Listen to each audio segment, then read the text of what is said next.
त्या वेलावरती बोत्री ज्याला म्हणतो आपण ग्रामीणमध्ये गोधड, फाटलेल्या लुगड्याची बनवलेली जाड गोधड, तिचा पाळणा घाल आणि त्या पाळण्यामध्ये त्या चिमुकल्या बाळाला झोपवते. तिच्याकडे ना चंदनाचा पाळणा आहे, ना दोरी आहे रेशमाची, काही नाही, कुछ भी नहीं उसके पास. त्याला झोपवताना झोके देतात. ती जी बाळाला उपदेश करते, बायांनो तुमच्यासाठी आहे. ती बाळाला काय म्हणते लक्ष द्या. इथे आमच्या साहित्याचं बीज आहे. बामणाच्या जन्माला जाशील तर लिखून लिखून मरशील, मारवाडी होशील तर तोलून तोलून मरशील, पण वारल्याच्या जन्माला जाशील रे बाबा, जंगलचा राजा होशील. आज जब हम यहाँ आदिवासी साहित्य सम्मेलन में मंथन कर रहे हैं, या डॉक्टर विनायक तुमराम जी जो प्रयास कर रहे हैं, वो यही प्रयास है कि हम आदिवासी समाज के लोग जिस तरह से इतिहास में समाज में हाशिए पर धकेले गए, हमें वंचित किया गया, हम अपनी पहचान को रेखांकित करें, हम अपने इतिहास को रेखांकित करें, हम अपने पूर्वजों की स्मृतियों को सामने लाएं और बताएं दुनिया को कि हम आदिवासी समाज के लोग हैं, हमारी समाज है, हमारी सभ्यताएं हैं, और हमारी सभ्यताओं को आप सबने विकसित और सभ्य लोगों ने ध्वस्त किया है. उन लोगों ने हमारे अस्मिता को, पहचान को धूमिल किया है.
स्वागताचा सोहळा सोहळा, स्वागताचा सोहळा. अमृताच्या या क्षणाने मोहरली फुलपाने, अमृताच्या या क्षणाने मोहरली फुलपाने. या सुगंधी संस्कृतीचा गंध आहे आगळा. स्वागताचा सोहळा सोहळा, स्वागताचा सोहळा. ज्ञानरूपी दूत आले, एक ठाई एक झाले. ज्ञानरूपी दूत आले, एक ठाई एक झाले. ते इथे साकार स्वागताचा सोहळा सोहळा. बंधू आणि भगिनींनो, आज या ठिकाणी 7व्या आदिवासी उलगुलान वेद साहित्य संमेलनाचं मान्यवरांच्या हस्ते आणि आजच्या या कार्यक्रमाचे या साहित्य संमेलनाचे उद्घाटक माननीय समीर भाऊ कुनागवार यांच्या हस्ते या साहित्य संमेलनाचं उद्घाटन झालेलं आहे. हिंगणघाट ही एक सांस्कृतिक नगरी आहे, आधीपासूनच आहे. या सांस्कृतिक नगरीनी अत्यंत मोठी मोठी माणसं या संपूर्ण जगाला दिली आहे. भारतीय साहित्य क्षेत्राला दिली आहे, भारतीय चित्रपट क्षेत्राला सुद्धा या ठिकाणची माणसं दिलेली आहेत. या शहराने एक आंतरराष्ट्रीय दर्जाचा चित्रकारसुद्धा दिलेला आहे, आयुष्मान हरिहर पेंदेजी. ते याच नगरीचे सुप्रसिद्ध साहित्यिक, कलावंत, वरिष्ठ रंगकर्मी अशोक बुरबुरेसुद्धा याच नगरीचे आणि जागतिक कीर्तीचे, ज्यांना आपण आदराने जानीबाबू म्हणतो, जानीबाबू कव्वालसुद्धा याच नगरीचे. त्यांच्या एका गाण्याने संपूर्ण विश्वभर ते प्रसिद्ध झालेलं आहे. चित्रपट संगीतातलं ते गाणं मेरे महबूब न जा आज की रात न जा, अत्यंत प्रसिद्ध गाणं त्यांनी स्वरबद्ध केलेलं आहे. अशी माणसं या शहराने, या हिंगणघाट शहराने दिलेली आहेत. या सर्व मान्यवरांच्या गावामध्ये आज आपलं 7वं आदिवासी साहित्य संमेलन संपन्न होतो आहे. आणि महत्त्वाचं म्हणजे मी सुद्धा याच गावचा आहे. माझी 4थी पिढी, माझ्या 3 पिढ्या याच मातीत, हिंगणघाटच्या मातीत विसावलेल्या आहे. मी अशोक जांभूळकर परत तुम्हा सर्व लोकांचं मनपूर्वक स्वागत करतो. बंधू आणि भगिनींनो, सर्वांना जय सेवा. आज या आमच्या हिंगणघाटमध्ये आज आम्हाला हा सन्मान मिळाला आणि 7वे आदिवासी उलगुलान वेद साहित्य संमेलन आज या ठिकाणी होत आहे. याचा मला या विभागातला एक प्रतिनिधी म्हणून, आमदार म्हणून अतिशय आनंद होत आहे. खरं तर साहित्य संमेलन हे फार मोठं असतं आणि साहित्य संमेलन जेव्हा होतं त्या साहित्य संमेलनामधून त्या ठिकाणी ज्या चर्चा होतात, जे ठराव होतात, जे या ठिकाणी मांडलं जातं, हे कालांतराने पूर्ण समाजासाठी फार अतिशय महत्त्वाचं असतं. हा त्याचं एक साहित्य तयार होतं. साहित्य संमेलनामधून एक साहित्य तयार होत असतं, त्याच्यामधून एक विचारधारा, आणि जी आजच्या बदलत्या काळानुसार समाजासाठी प्रेरक असं सर्व या ठिकाणी चर्चा, परिसंवाद हे होत असतात. आणि म्हणून हे फार महत्त्वाचं आहे. पण एक खंतही आहे, ज्या हिशोबाने आजचा कार्यक्रम आहे त्या हिशोबाने थोडी उपस्थिती कमी वाटत आहे. लोकांनी याला महत्त्व द्यायला पाहिजे आणि हे अतिशय महत्त्वाचं आहे. इतक्या दूरदूरून विदर्भ, मराठवाडा, मुंबई, बाहेरचे सुद्धा राज्यातून आलेले सर्व पाहुणे मंडळी आहे, यांनी आपला अमूल्य वेळ आपल्या हिंगणघाटमध्ये आज या साहित्य संमेलनासाठी दिलेला आहे. आणि याच्यामधून जे निघणारं जे काही अमृत आहे, हे अमृत समाजाच्या शेवटपर्यंत गेलं पाहिजे. आज आदिवासी संस्कृती, आदिवासी साहित्य, आदिवासी जे काही कला असतील, आदिवासी नृत्य असेल, प्रत्येक गोष्टी आदिवासीच्या अतिशय देशासाठी जपण्यासारख्या आहे. यांनी त्याचं संवर्धन झालं पाहिजे, त्याला अजून वाढ मिळाली पाहिजे आणि हे खालपर्यंत गेलं पाहिजे, तळागाळातल्या लोकांपर्यंत हे विचार गेले पाहिजे. हे खरं ह्या साहित्य संमेलनाचा आजचा अर्थ आहे. आणि म्हणून हे साहित्य संमेलन या ठिकाणी हिंगणघाटला घेतलं, याचा मला खूप आनंद आहे. आणि आदिवासी समाजाला खऱ्या अर्थाने अजूनही मी जर म्हणतो की आदिवासी समाजाचा पाहिजे तितका विकास झालेला नाही. आदिवासीसाठी योजना असतील, केंद्र सरकारच्या आहे, राज्य सरकारच्या आहे, पण त्या योजना आहे, योजना घेतात आहे, आरक्षण आहे, घेतात आहे, पण अजून आमचा तळागाळातला शेवटचा आदिवासी बांधव अनेक गोष्टीपासून वंचित आहे. त्यालासुद्धा प्रत्येक बाबतीमध्ये, शिक्षणामध्ये असेल, आरक्षणामध्ये तर आहे, शिक्षणामध्ये असेल, बाकीच्या अन्य सवलतीमध्ये असेल, त्याचा आर्थिक स्तर उंचावण्याचा विषय असेल, त्याला काही मदतीची गरज असेल, त्या सर्व बाबतीमध्ये आपले हा समाज हा मुख्य प्रवाहामध्ये आला पाहिजे. आणि ही सर्वांची जबाबदारी आहे, सर्व थोर मोठ्या लहान मोठ्याची जबाबदारी आहे. सरकारच्या योजना असतात पण त्या तिथपर्यंत पोहोचल्या पाहिजे, हा नेहमी प्रयत्न केला पाहिजे. मी या विधानसभेचा आमदार म्हणून मी सांगतो, मी माझ्या भागातल्या आदिवासी बांधवासाठी नेहमी सतत प्रयत्नरत राहतो आणि त्यांच्या ज्या काही प्रश्न आहे, त्यांचा काही विकास आहे, त्यांच्या काही अडचणी असतील, मी सतत त्यांच्यासाठी मी मदत करत असतो. मला याचा आनंद आहे. तरी पूर्णपणे झालं नाही, काम सुरू आहे, पण हे सर्व ठिकाणी असं झालं पाहिजे असा आजचा या प्रसंगी आपण या ठिकाणी माझ्या मनामध्ये हा विचार आहे. मी माझ्या भागामध्ये आता नव्याने आदिवासी बांधवांसाठी त्यांच्यापर्यंत योजना पोहोचल्या पाहिजे म्हणून माझा प्रयत्न असतो. त्याच्यासाठी मी मेळावे कॅम्प घेत असतो. मी अनेक ज्या ठिकाणी आदिवासी बांधव ज्या गावामध्ये मोठ्या प्रमाणामध्ये आहे त्यांच्या ठिकाणी विकास मिळाला पाहिजे, रस्ते नाल्या जे काही असेल ते झालं पाहिजे. त्या गावामध्ये बिरसा मुंडा सभागृह आम्ही सुरू केलं. जवळपास 15 गावांमध्ये आता मी बिरसा मुंडा सभागृह या नावाने मी स्वतः माझ्या आमदार निधीमधून मी त्या ठिकाणी आता बांधून दिलेले आहे. त्यांना म्हणजे लोकार्पण झालेले आहे आणि अजूनही अनेक गावामध्ये मी करतो आहे. आणि म्हणून आदिवासी संस्कृती जपली पाहिजे, तिचं संवर्धन झालं पाहिजे, याचा सर्वांनी प्रयत्न केला पाहिजे. आदिवासी समाजापासून इतर समाजाने सुद्धा शिकण्यासारखं खूप काही आहे. आदिवासीचं जे साहित्य आहे अतिशय थोर आहे आणि प्रत्येक गोष्ट आदिवासी समाजाकडून शिकण्यासारखी आहे. आणि म्हणून आजच्या प्रसंगी मला बोलायला खूप आनंद झाला. आणि आजच्या या साहित्य संमेलनाचा याच्यामधून जे काही या ठिकाणी परिसंवाद होईल, जे काही ठराव होतील, जी काही चर्चा होईल, याचा समाजाच्या शेवटच्या घटकापर्यंत पोहोचला पाहिजे. सरकारपर्यंत जर काही आपल्याला सुधारणा असेल त्या सुधारणा आपण सरकारपर्यंत पोहोचवल्या पाहिजे, आपण पोहोचवून देऊ. आणि याच्यामध्ये अजून काही दुरुस्त करून समाजाच्या शेवटच्या माणसाला कसा लाभ देता येईल हा प्रयत्न आजच्या संमेलनातून आपल्याला होईल अशी मी अपेक्षा करतो. पुन्हा एकदा सर्व माझ्या आदिवासी बंधू आणि भगिनींना मी खूप खूप धन्यवाद देतो.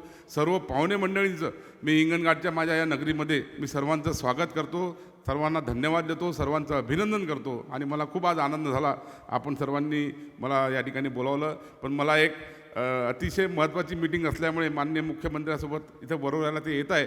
आणि आपल्याच भागातले एक शेतकरी इकडे दिंदोडा बॅरेज म्हणून आपल्या यवतमाळ, वर्धा आणि यवतमाळ 3 जिल्ह्याचं ते बॅरेज होतं, त्याचे शेतकरी 15 दिवसापासून त्या ठिकाणी आंदोलन करत आहे.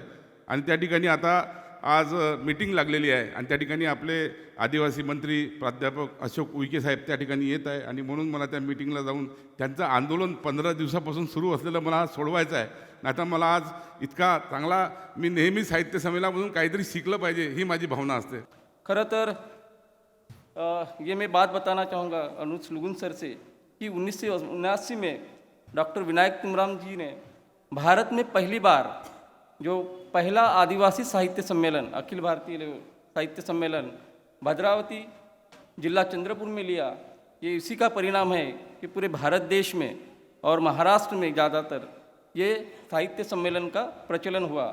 लेकिन हिंदी साहित्य की जो बात है उसमें महाराष्ट्र में जो कुछ क्रांतिकारी काम हुआ है उसकी दखल हिंदी साहित्य में नहीं हुई. इसी वजह से हमारी और हिंदी साहित्य के जो कोई लेखक है आमचं जे काही आंदोलन आहे हे आंदोलन महाराष्ट्र आणि विशेषतः झारखंड राज्य आणि इतरही हिंदी राज्यांनी देखील त्यांचं एक कोऑपरेशन म्हणजे एक युती व्हायला पाहिजे. आणि हे संमेलन आता संपूर्ण भारतभर व्हायला पाहिजे. खरं तर 1979 पासून तर जवळपास आज 2025 आहेत. अखिल भारतीय साहित्य संमेलन केवळ 10च झालीत. 46 वर्ष आणि 10 संमेलनं अशी एक विषम परिस्थिती आहे. आणि डॉक्टर तुमराम सरांना जेव्हा हे जाणवलं हे संमेलन आणि ही चळवळ कुठेतरी ब्रेकअप होत आहे, त्यावेळी 2011मध्ये आम्ही आदिवासी साहित्य आणि संस्कृती संवर्धन संस्था डॉक्टर विनायक तुमराम सरांच्या अध्यक्षतेखाली नेतृत्वामध्ये हे संमेलन आम्ही उभारलं.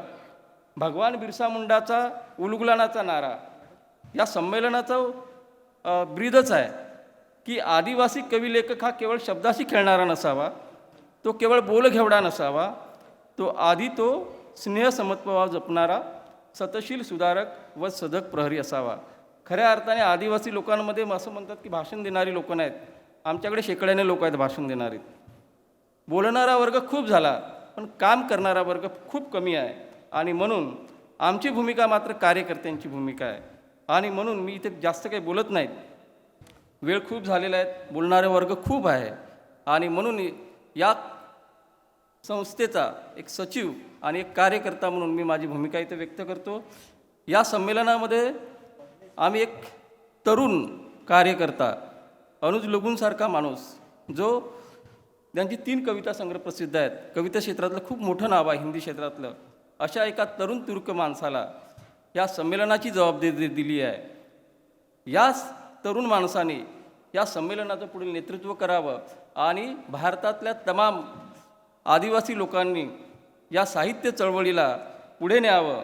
खरं तर भाषेच्या नावावर, धर्माच्या नावावर, प्रादेशिकतेच्या नावावर आदिवासी समाज जसं भारतामध्ये जसं विभागला जातो तसं आदिवासी समाज देखील जेव्हा जेव्हा भाषेचा मुद्दा येतो, जेव्हा जेव्हा आपल्या एका जातीचा मुद्दा येतो आणि संस्कृतीचा विचारतो, त्यावेळी तो अलग अलग होत जातो. आणि म्हणून या देशामध्ये जर आदिवासींना जर टिकायचं असेल, एक वैचारिक आंदोलन निर्माण झालं पाहिजे.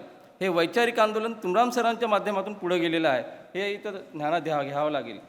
हे 7वं 2011मध्ये जेव्हा पहिलं साहित्य संमेलन आम्ही चंद्रपूरला आयोजित केलं होतं आणि त्या चंद्रपूर साहित्य संमेलन संयोजक मीच होतो आणि सरांच्या आदेशाप्रमाणे आम्ही ते संमेलन घेतलं. आज जवळपास 7 संमेलनं झालीत, 7 संमेलनं झाली आहेत. 8वं साहित्य संमेलन, 9वं साहित्य संमेलन आणि 10 साहित्य संमेलन अशी 3ही साहित्य संमेलन पुढची ठरलेली आहेत. त्यामुळे या चळवळीला चांगलं भविष्य आहे असं मला वाटतं. आणि हे सर्व जे काही होत आहे हे खऱ्या अर्थाने अत्यंत सामान्य अशा कार्यकर्त्यांच्या भरोशावर होत आहेत. इथे कोणीही मोठा माणूस नाही किंवा खूप प्रतिभावंत लोक नसतीलही, परंतु ही चळवळीच्या माणसाचं काम आहे आणि ही चळवळ खऱ्या अर्थाने लोकलढा आहे असं मी मानतो. आणि या चळवळीला यानंतर जसं एक परिसंवादही आहे, जास्तीत जास्त नवोदित लोकांना आणि जी या चळवळीला पुढे घेऊन जाणारी लोक आहेत अशा लोकांना एक नेतृत्व देण्याचा आमचा मानस आहे. आदिवासी संस्कृती किंवा धर्म किंवा धर्मगुरू, आमचे जे धर्मगुरू आहे आदिवासींचे, यांच्याबद्दल मला काहीही कल्पना नव्हती, काहीही माहीत नव्हतं. 2009मध्ये आमचे बंधू शंकररावजी कुळसंगे यांनी मला एक मासिक दिलं, आदिवासी सत्ता, जे छत्तीसगडमधून प्रकाशित होतं. ते मासिक देऊन मला सांगितलं की हे यांना ओळखता का? पारिकुपार लिंगोचे चित्र होतं त्यामध्ये. मी म्हटलं पण नाही, मी यांना ओळखत नाही. तर म्हणे हे आदिवासींचे धर्मगुरू आहेत. आणि तेव्हापासून ते मासिक माझ्या घरी दर महिन्याला यायला लागलं आणि तेव्हापासून माझ्या वाचनात भर पडली, म्हणजे सुरुवात झाली. त्यानंतर 2012मध्ये मौजा पिंपळगाव येथे सरांच्या उपस्थितीमध्ये एक कार्यक्रम झाला. त्यामध्ये मला न विचारता माझे लहान बंधू रमेश मडावी यांनी मला त्या कार्यक्रमाचे अध्यक्ष बनवलं आणि साहेब त्या कार्यक्रमाचे प्रमुख अतिथी होते. त्या दिवशी साहेबांना घेऊन जाईपर्यंत किंवा बसस्टॉपवर सोडेपर्यंत मी त्यांच्यासोबत होतो. आमचा दुर्दैवाने बसस्टॉपजवळ अपघात पण झाला. आम्हाला काही झालं नाही, गाडीचं नुकसान झालं. आणि तेव्हापासून साहेबांचा आणि माझा परिचय झाला. तुमराम साहेब आणि माझा तेव्हापासून परिचय झाला.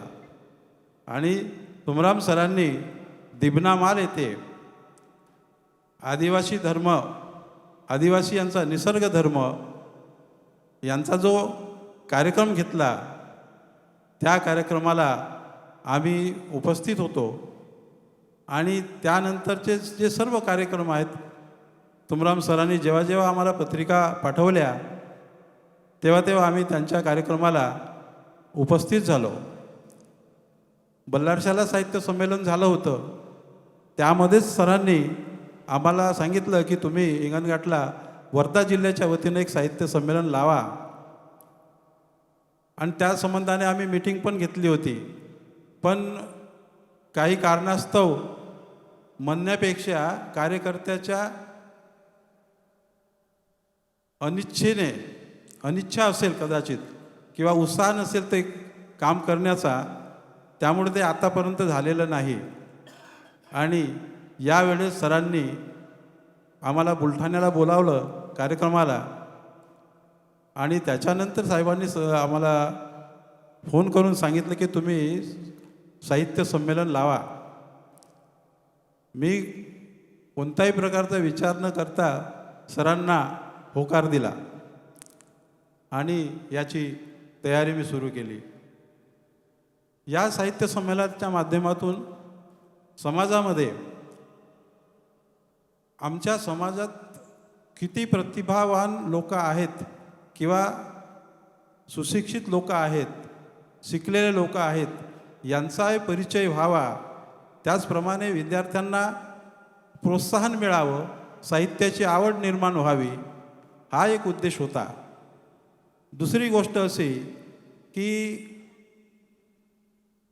पुष्कळसे म्हणजे मी पाहतो कार्यक्रम, या ठिकाणी हिरासुका, पाटालीर हिरासुका यांच्या जयंतीचे कार्यक्रम घेतले जात नाही. हा एक माझ्या मनामध्ये विचार होता की हिरासुका लिंगो जे आहेत हे जर नसते तर आमची जी संस्कृती आहे ही उदयास आली नसती असं मला वाटतं. कारण पहिल्या शंभूपासून तर 11व्या शंभूपर्यंत जे मुंदसुल्ल सरी पहिल्या शंभूने जे निर्माण केलं, कारण समाजामध्ये हिंसा किंवा लढाया किंवा द्वेष, तिरस्कार अशा प्रकारचं वर्तन असावं, आणि त्यामुळे ते मुंदसुल्ल सरी हे स्थापित झालं. आणि पहिल्या शंभूपासून तर 11व्या शंभूपर्यंत ज्या समाजानं या तत्वाचा प्रसार केला, त्या समाजाचं नेतृत्व करणारे पाटालीर हिरासुका हे आहेत, आणि त्यांच्या बलिदानामधून ही संस्कृती निर्माण झालेली आहे. परंतु त्यांचं कुठंही पाहिजे त्या प्रमाणामध्ये गुणगान होत नाही. उस चंद्र शरद की शोभा को उस मुख चकोरन से पूछो, उस चंद्र शरद की शोभा को उस मुख चकोरन से पूछो, घन गर्ज गर्ज क्या कहता है,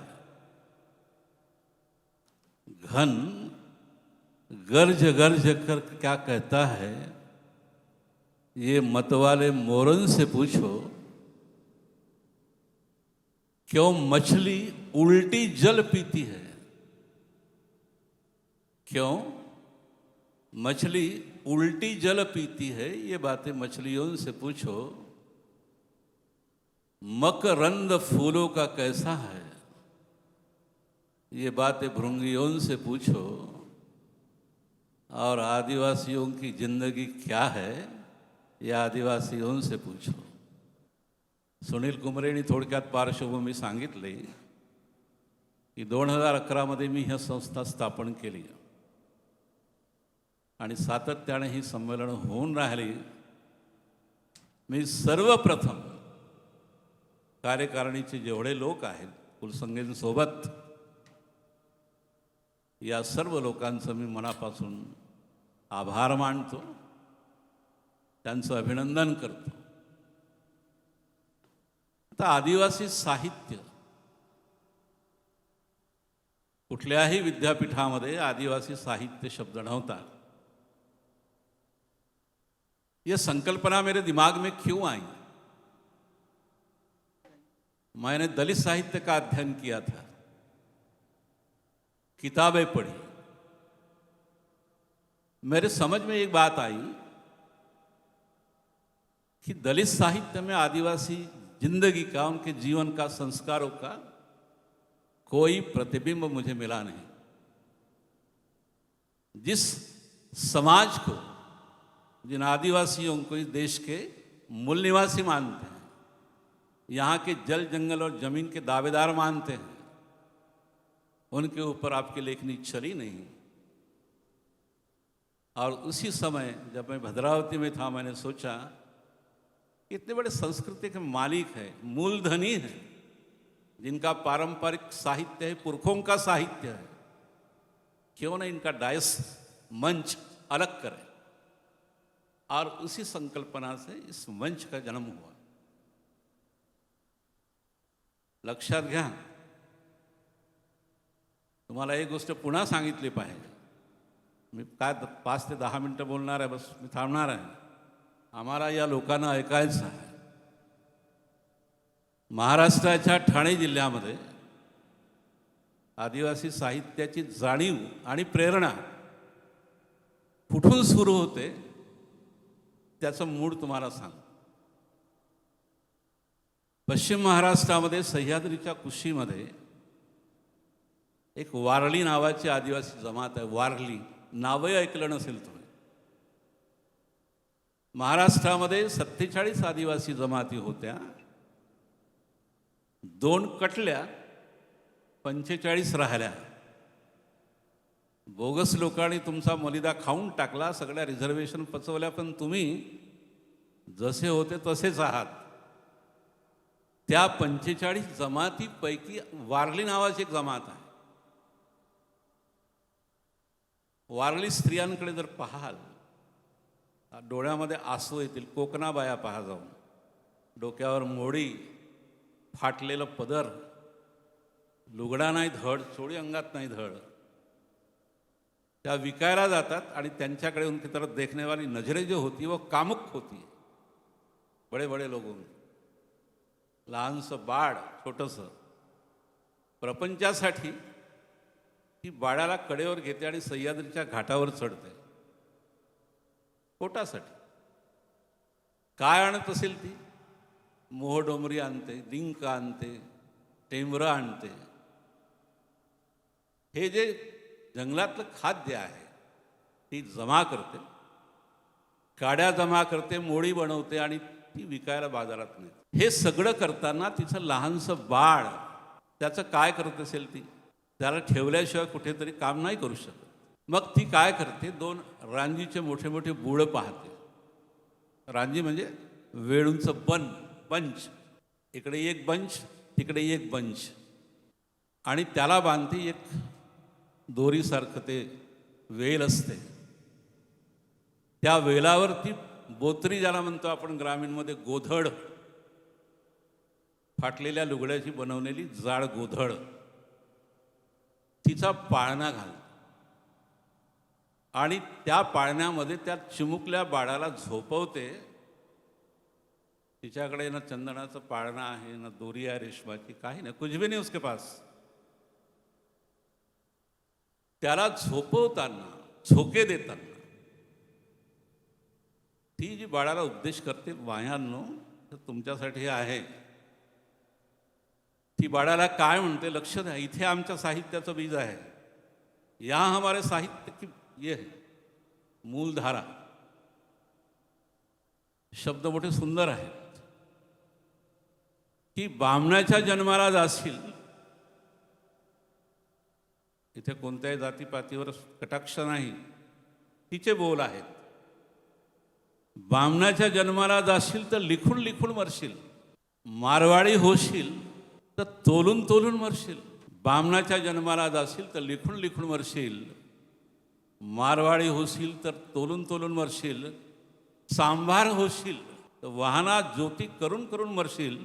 पण वारल्याच्या जन्माला जाशील रे बाबा तर जंगलचा राजा होशील. हे लोकसाहित्य आहे. आदिवासींच्या पारंपरिक पद्धतीतून आलेलं आहे लोकसाहित्य. ही आमची जाणीव आहे. म्हणजे आमच्या आदिवासी मायला तुमच्या व्यवस्थेशी काही देणं घेणं नाही. आता राहिलीत का जंगल आदिवासींची, सांगा बरं मला. कैसा महाविद्रोह रहा होगा उस समय पर जब हम लोग अंग्रेजों के हाथों जकड़े हुए थे, जब हमारे पास हमारी ही चीज़ों पर हमारा अधिकार नहीं था. ऐसे समय पर जब बिरसा जी मुंडा अपने विचारों के साथ लड़ते हैं, जल के लिए, भूमि के लिए, जंगलों के लिए, जब वो लड़ते हैं कि हमारी भूमि पर हम पराए हो गए, उस समय की दृष्टि देखिए और आज की जो दृष्टि हम देखते हैं, बिल्कुल किसी भी प्रकार का कोई भी जरा भी बदलाव नहीं आया है. तो मैं अवश्य आप सबको उनके विचारों से थोड़ा सा अवगत कराना चाहती हूँ कि बिरसा जी मुंडा के क्या विचार थे और ये उल गुलान, ये आंदोलन क्या रहा होगा उस समय पर. हम जब सेनानियों को याद करते हैं, वीर क्रांतिकारियों को याद करते हैं, सबकी हमने यहाँ पे हमने उनकी पिक्चर्स यहाँ पे देखी, उनकी फ़ोटो देखी हुई हैं, हमने माल्यार्पण किया है. तो उन्हीं के विचारों को आगे बढ़ाते हुए जब हम देखते हैं तो आदिवासी साहित्य के समय जब हम बात करते हैं तो हम वाकई में ही बिरसा जी मुंडा को नमन करते हैं और उनकी विचारधारा को आज भी कायम करने का हमारा प्रयास है और हम कर रहे हैं। आज आदिवासी साहित्य की बात करते हैं तो हम कोई बहुत पिछड़े हुए नहीं हैं। हमारा जो भारतीय साहित्य है उसमें आदिवासी साहित्य ने अपनी एक इतनी अनूठी छाप छोड़ दी है। हम दिनों दिन एक बार हमारी विरासत बढ़ती ही जा रही है। कहते हैं ना, धन अगर बैंक में रखा जाए तो चोरी होने का डर है, और अगर साहित्य से हम अपने देश की संस्कृति को या साहित्य को उसका संवर्धन करते जाएं तो किसी भी प्रकार का कोई डर नहीं रहता। वो स्थिति आज भी हमारी है और उसमें हम तुकाराम जैसे अगर साहित्यकार जुड़ जाएं जिनकी कितनी ही पुस्तकें प्रकाशित हो चुकी, आपके सामने जीता जागता उदाहरण है ये, तो हमारा साहित्य वाकई में बहुत आगे बढ़ जाएगा। तो जैसे कि आप सब जानते हैं कि बिरसा जी मुंडा, मैं बस बहुत कम समय में अपनी बात कहना चाहूँ कि समय बहुत हो चुका है और भी हमारे बीच में कई अतिथिगण यहाँ पे मौजूद है जिनको हमने सुनना है। मैं ज़्यादा आपका समय नहीं लूँगी। आशा करती हूँ कि संक्षेप में मैं जो बात आपके सामने पढ़कर कहूँगी आप उसको थोड़ा सा अमल अवश्य करेंगे। भारत का स्वतंत्रता संग्राम सिर्फ 1857 की क्रांति या कांग्रेस के आंदोलनों तक सीमित नहीं था, ये सब हम जानते हैं। देश में अलग अलग हिस्सों में कई जनजातीय विद्रोह भी हुए जिन्होंने ब्रिटिश हुकूमत को चुनौती दी। इन जनजातीय आंदोलनों में से सबसे महत्वपूर्ण था उल गुलान आंदोलन, जिसे महान स्वतंत्रता सेनानी बिरसा जी मुंडे ने के नेतृत्व दिया। ये आंदोलन सिर्फ ब्रिटिश शासन के खिलाफ नहीं था बल्कि जमींदारों, और ही कोट कर रही हूँ मैं, जमींदारों और महाजनों द्वारा किए जा रहे अत्याचारों के खिलाफ भी था। बिरसा जी मुंडा का जन्म हम सब जानते हैं कि 15 नवंबर 1875 को झारखंड की खूंटी जिले के उलिहातू गांव में हुआ था। वे मुंडा जनजाति से संबंधित थे जो आदिवासी समुदायों में से एक प्रमुख समुदाय रहा, और वाकई में आज हम जब 21वीं सदी में उनकी बात करते हैं तो उन्होंने अपना बहुत ही एक अपनी अनूठी पहचान यहाँ पे हासिल कर ली है। बचपन से ही उन्होंने समाज में हो रहे अन्याय को देखा, अनुभव किया, उसके प्रति आवाज़ तो उठाई और कई आंदोलन भी किए। स्कूल में दाखिला ज़रूर लिया लेकिन स्कूल उनको राज नहीं आया। स्कूल में गए ज़रूर, लेकिन जब उन्होंने देखा कि स्कूलों के जो मिशनरी स्कूल्स हैं वो हमें गुमराह कर रहे हैं तो उन्होंने स्कूल से इस्तीफ़ा ले लिया और बाकी लोगों के साथ जुड़कर अपना कार्य करने लग गए। इसलिए उन्होंने स्कूल छोड़ दिया और अपने ही लोगों के लिए काम करने का एक संकल्प लिया। इन्होंने न केवल राजनीतिक रूप से बल्कि आध्यात्मिक रूप से भी अपने समुदाय को प्रेरित किया। उन्होंने खुद को भगवान का दूत बताया और आदिवासियों से कहा कि वे बाहरी ताकतों के शोषण से बंधे और अपनी संस्कृति और परंपराओं को मजबूत करें। देखिए उस समय की जो बात हो रही थी जो हम आज देख रहे हैं, उनके नेतृत्व में मुंडा जनजाति में ने ब्रिटिश सरकार और उनके सहयोगी जमींदारों के खिलाफ विद्रोह किया। उनका ये संघर्ष या विद्रोह सिर्फ राजनीति आज़ादी के लिए नहीं था बल्कि ये सामाजिक, आर्थिक और सांस्कृतिक अधिकारों के लिए भी था। उनका आंदोलन ब्रिटिश सरकार, जमींदारी प्रथा और पूंजीवादी शोषण के खिलाफ था और जो सीधे तौर पर आदिवासी समाज को बहुत ही प्रभावित कर रहा था। आज हम जब भारतीय स्वतंत्रता संग्राम में महान स्वतंत्रता सेनानियों की चर्चा करते हैं, जैसे कि मैंने अभी इससे पहले कहा, झांसी की रानी हो गई, जवाहरलाल नेहरू हो गए, महात्मा गांधी हो गई, जिन्होंने हमें आज़ादी दी, बिरसा मुंडा जी को हम याद करते हैं जिन्होंने ब्रिटिश हुकूमत के खिलाफ अपनी जान की कुर्बानी दे दी। कहा जाता है कि 25 वर्ष की उम्र क्या होती है, 25 वर्ष की उम्र में अपनी कुर्बानी दे देना देश के खातिर, अपने हकों के लिए लड़ाई लड़ना और इस प्रकार इतनी छोटी सी अवस्था में जेल में जाकर, कारागार में रहकर अपना जीवन व्यतीत करना, ये वाकई में उस समय के उनके विचार जो आज भी चर्चा करने योग्य हैं। जिन्होंने उल गुलान मुंडा जी ने जिन्होंने उल गुलान महाविद्रोह का नेतृत्व किया और अपने समुदाय के हक की लड़ाई ली। इन्हीं के नेतृत्व में मुंडा जनजाति ने ब्रिटिश सरकार और उनके सहयोगी जमींदारों के खिलाफ विद्रोह किया। 1895 में अंग्रेज़ों के खिलाफ खुला संघर्ष शुरू किया और कई स्थानों पर ब्रिटिश अधिकारियों को हराया भी। 1899 से लेकर 1900 के दौरान ये आंदोलन अपने चरम पर पहुंचा जब बिरसा जी और उनके अनुयायियों ने अंग्रेज़ों की पुलिस चौकियों और सरकारी दफनों पर जमकर हमला किया। अब आते हैं उल गुलान आंदोलन क्या है, यानी कि मुंडाओं की आवाज़ क्या थी, वो किससे पीड़ित थे, वो क्या बताना चाहते थे देश में, अपनी बात कहाँ से क्या पहुंचाना चाहते थे। उल गुलान का अर्थ है महाविद्रोह। जैसे कि बहुत ही अच्छी बात उन्होंने कही तुकाराम जी ने कि जब तक आप अपनी आवाज़ उठाओगे नहीं, उस समय वो कह रहे हैं, देखिए 1900 की बात, उस समय कहते हैं कि जब तक आप अपनी आवाज़ उठाओगे नहीं तो किसी को किसी के बारे में पता नहीं चलेगा। हमें चुप नहीं रहना है, हमें कुछ बोलना है। खरंच आदिवासी समाज आणि साहित्य त्या मानानं याची सुरुवात फार लवकर झालेली आहे आणि एवढ्या महिला या ठिकाणी उपस्थित राहतात, एवढे लोक येतात, ही अपेक्षा नव्हती की एवढ्या मोठ्या सभागृहामध्ये हा कार्यक्रम होईल आणि ही अपेक्षा नव्हती की या लहान मुलींनी जे नृत्य सादर केलेलं आहे तिचं कौतुकाची गोष्ट आहे। ज्या कोणी महिलेनी त्यांना घडवलं त्यांचा सत्कार करायला पाहिजे।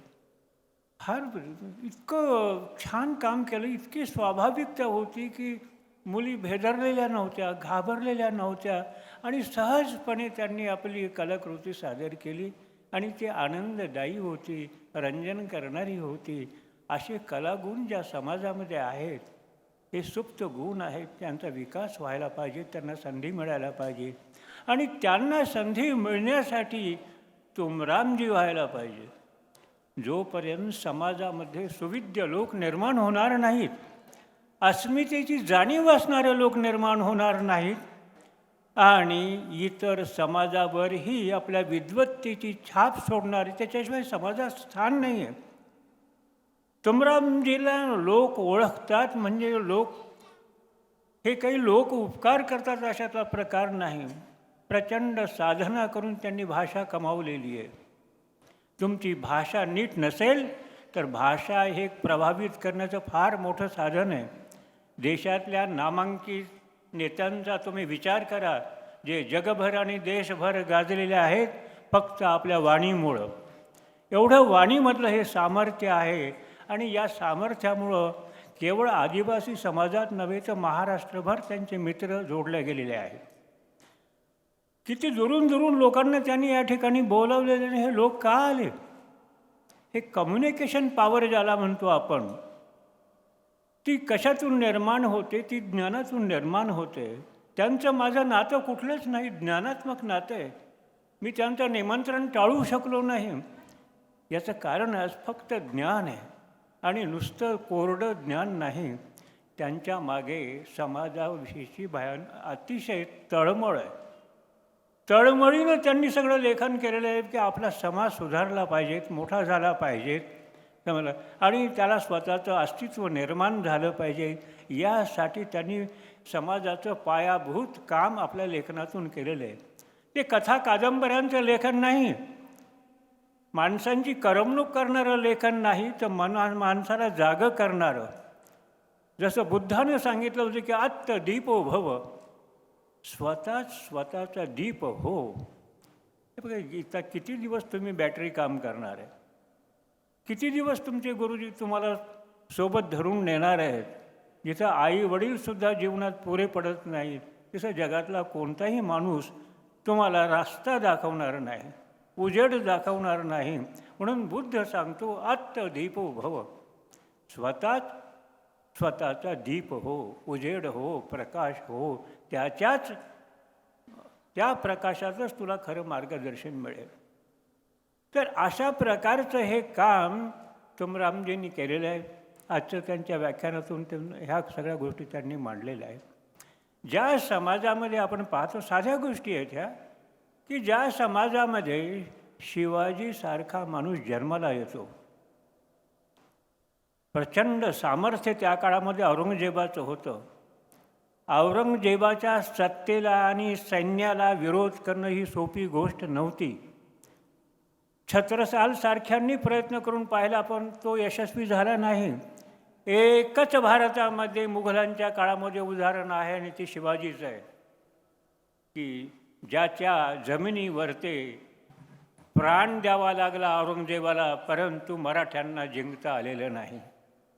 म्हणून ज्याचं प्रेरणास्थान शिवाजी आहे, ज्याचं प्रेरणास्थान डॉक्टर बाबासाहेब आंबेडकर आहेत, हे समाज मागे राहणारे नाहीत. आणि मित्रांनो, या समाजाचं प्रेरणास्थान कोणतं? या समाजाचं बिरसा मुंडा, ज्या भगवान बिरसा मुंडा म्हणतात, एवढा आदर त्यांच्याविषयी आहे. हा त्यांचं प्रामुख्यानं बिरसा मुंडाकडून काय घेण्यासारखं आहे? मी तर असं म्हणतो की बिरसा मुंडा ज्या समाजाचं प्रेरणास्थान आहे, तो समाज कधीही मागे राहू शकत नाही. बिरसा मुंडांनी ब्रिटिशांना विरोध करणं, ज्यांच्याकडे सत्ता होती, संपत्ती होती, क्रौर्य होतं, समजलं का, सैन्य होतं, अशा ब्रिटिशांना विरोध केला, विद्रोह केला बिरसा मुंडांनी. आणि नुसतं आता मॅडमने सांगितल्याप्रमाणे त्यांनी सावकारशाही जी होती त्या काळातली, जमीनदारी जी होती, त्या जमीनदारांना आणि सावकारांना सुद्धा विरोध केला. या ठिकाणी गेल्या कित्येक तासापासून पंढरपूरला जाणारे वारकरी ज्या निष्ठेने बसलेले असतात, तहानभूक विसरून, त्याप्रमाणे सगळे श्रोते आणि प्रेक्षक या ठिकाणी बसलेले आहेत. म्हणजे मी पहिल्यांदा आपलं अभिनंदन करतो आणि आपल्याला धन्यवाद देतो. या ठिकाणी आपण आला आहात. आदिवासी साहित्य चळवळीचे संस्थापक, प्रचारक, संघटक सर्वा डॉक्टर विनायक तुमरामांनी बोलवावं आणि मी जाऊ नये असं तर कधी होणारच नाही. म्हणून या ठिकाणी मी आलो. प्रकृती अस्वास्थ्याशी झगडून देखील हा महापुरुष आदिवासींचं इतके चिरेबंद संघटन उभारतो आहे की त्या चिरेबंद संघटनाचा एक चिरा देखील ढासळला गेलेला नाही. हे तुमचं फार मोठं ऐतिहासिक कार्य आहे असं मला स्वतःला वाटतं. त्यांचा माझ्यावर लोभ आहे, त्यांच्यावर मी खूप बोललो आहे, त्यांच्यावर मी खूप लिहिलं आहे. आणि म्हणून पुनरुक्ती टाळण्यासाठी मी आज मर्यादित वेळात केवळ त्यांच्या डोंगर माथ्यावरील रात्रींना जेव्हा चेव येतो या काव्यसंग्रहाचं, ज्याचं नुकतंच प्रकाशन झालं आहे मान्यवरांच्या उपस्थितीमध्ये, दुसरी काव्यसंग्रहाचं प्रकाशन झालेलं आहे. त्याची दुसरी आवृत्ती आहे. गोंडवन पेटल्याची दुसरी आवृत्ती आहे.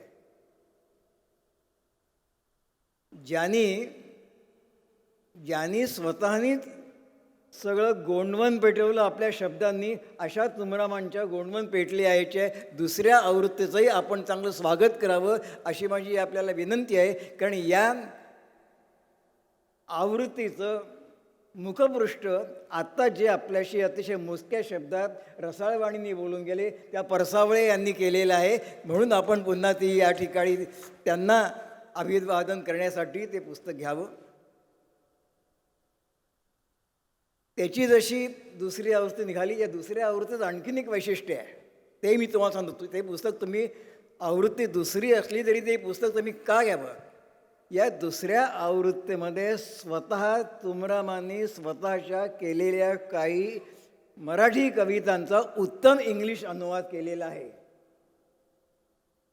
मराठी, हिंदी, बंगाली, इंग्लिश, उर्दू अशा 5 भाषांवर ज्याचं प्रभुत्व आहे, साहित्यिकांचं असं प्रभुत्व असायलाच पाहिजे, त्यांचं आहे, त्यांनी त्याचा अनुवाद केलेला आहे. त्यामुळे दुसरी आवृत्ती आपण घ्याल. ही जशी दुसरी आवृत्ती निघाली तशी डोंगर माथ्यावरील सर्वांना रात्रींना जेव्हा चेव येतो त्या संग्रहाची पुढच्या संमेलनापर्यंत दुसरी, तिसरी, चौथी काय 10वी देखील आवृत्ती निघू शकते, इतकं या संग्रहाचं मोल आहे असं मला स्वतःला वाटतं. यातल्या कविता अत्यंत शक्तिशाली आहेत. संग्रहातील 52च्या 52 कविता वाचून मी बोलतो आहे. वामन मल्हार जोशी नावाचे मराठीचे एक समीक्षक होते मागच्या पिढीतले. बुरांडेंना कधी माहीत असेल, त्यांचं अभ्यास केला असेल. त्यांनी विचार सौंदर्य हा शब्दप्रयोग केला. साहित्य म्हणजे विचार सौंदर्य, त्यात विचारही असतं आणि सौंदर्यही असतं, कलाही असते, शास्त्रही असतं आणि कलाही असतं. तसंच या संग्रहामध्ये संयम, सामर्थ्य अशा दोन्ही, गेयता, लयता, मग त्या कविता मुक्त छंदातल्या असो की छंदोबद्ध असो की गझल रूपातली असो, या सगळ्या कविता उत्तमोत्तम कविता आहेत. पण त्या कविताच आहेत, तो निबंध नाही, प्रबंध नाही. आपल्या हाताखाली ते प्रबंध लेखन करत आहेत. प्रबंधाचं मौलिकता वेगळी, निबंधाची मौलिकता वेगळी. कविता ही थोड्या शब्दात खूप काही सांगत असते. हम जब कुछ नहीं बोलते, कुछ नहीं सोचते, कुछ व्यक्त नहीं करते, इसका मतलब है कि हम मृत समान हैं, हम मरे हुए लोग हैं. लेकिन अगर हम अभिव्यक्ति करते हैं, बोलते हैं, सोचते हैं, यानी हम जीवित हैं, जीवित रहने का प्रमाण है. और साहित्य किसी भी समाज के जीवित रहने का प्रमाण है. आदिवासी समाज के बारे में ये बात कही जाती है कि आदिवासी समाज का साहित्य क्या है. क्या आदिवासियों का साहित्य है या आदिवासियों का साहित्य नहीं है. अमूमन लोग गलती ये करते हैं कि आदिवासियों ने अपना कुछ नहीं लिखा, उनके पुरखों ने कुछ नहीं लिखा, इसलिए उनका कोई साहित्य नहीं है, उनकी भाषा नहीं है, उनकी भाषा पिछड़ी हुई है, इस तरह की मान्यताएं आती हैं. लेकिन आदिवासी साहित्य इन चीज़ों को खारिज करता है. और हम देखते हैं कि हम जिस आदिवासी साहित्य की बात करते हैं, उस आदिवासी साहित्य की महान परंपराएं हैं. वो परंपराएं कहाँ हैं? वो परंपराएं हमारे पुरखों के बीच में है. वो परंपराएं हमारे पुरखों के द्वारा कही गई बोलियों बानियों में है.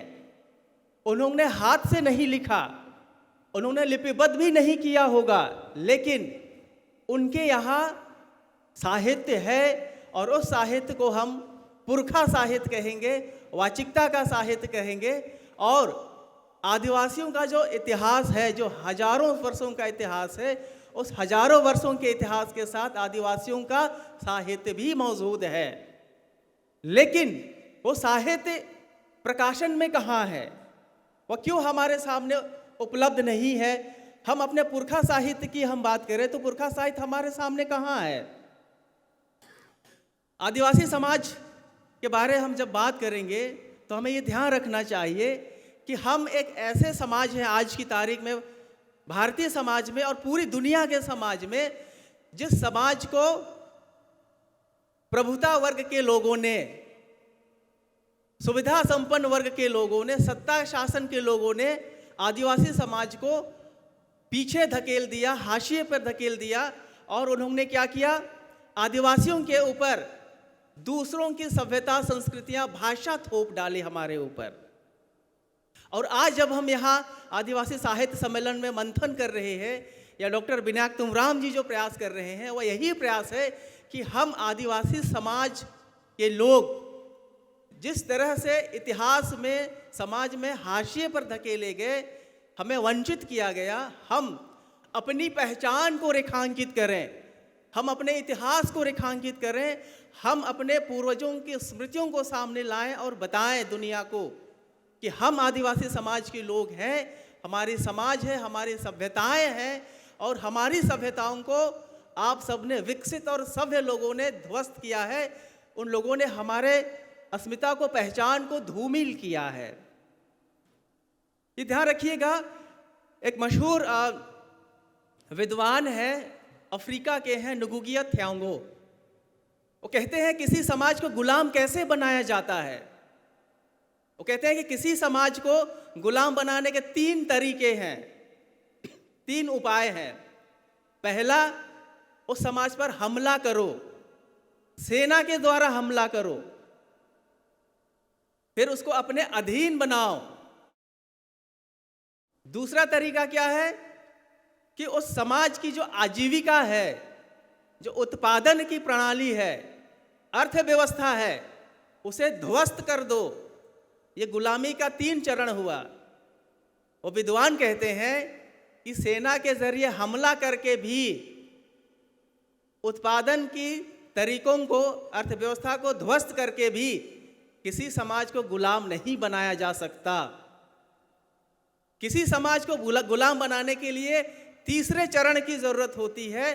तीसरा स्टेप है, वह है उसकी भाषा और संस्कृति से उसे दूर कर दो।